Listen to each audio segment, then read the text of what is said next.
2020 সালের 31 জুলাই রাতে Cox's Bazar Teknaf marine drive সড়কের শামলাপুর তল্লাশি চৌকিতে পরপর 4টি গুলি, গলায় পা দিয়ে চেপে ধরে অবসরপ্রাপ্ত মেজর সিনহা মোহাম্মদ রাশেদ খানের মৃত্যু নিশ্চিত করে কয়েকজন পুলিশ সদস্য।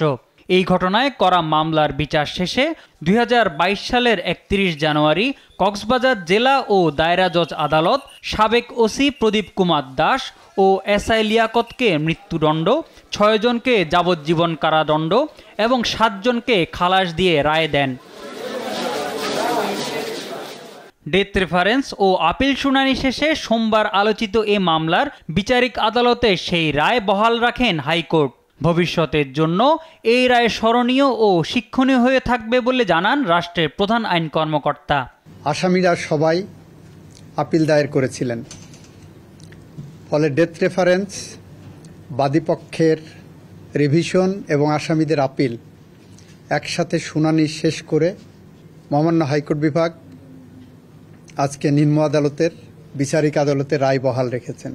যে সমস্ত কর্মকর্তারা মেজর সিনহার বিচারের জন্য তাদের কণ্ঠ উচ্চারিত করেছিলেন, তারা আজকে একটু শান্তি পাবেন। হাইকোর্টের রায়ে সন্তুষ্টি জানিয়ে দ্রুত আপিল নিষ্পত্তি শেষে রায় কার্যকরের দাবি জানান সিনহার বোন।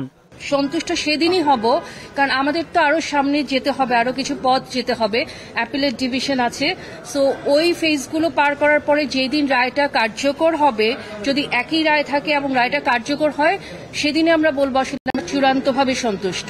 অবসরপ্রাপ্ত সামরিক কর্মকর্তাদের পক্ষ থেকে জানানো হয়, এ রায়ে ন্যায় বিচার প্রতিষ্ঠা হয়েছে। 3 বাহিনীর পক্ষ থেকে আমরা সন্তুষ্টি প্রকাশ করছি আজকের এই রায়ে। আমরা আশা করি দ্রুততম সময়ে এই রায় কার্যকরী হবে।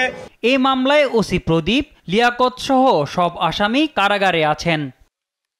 মোহাম্মদ সাকিব, দেশ টিভি, ঢাকা।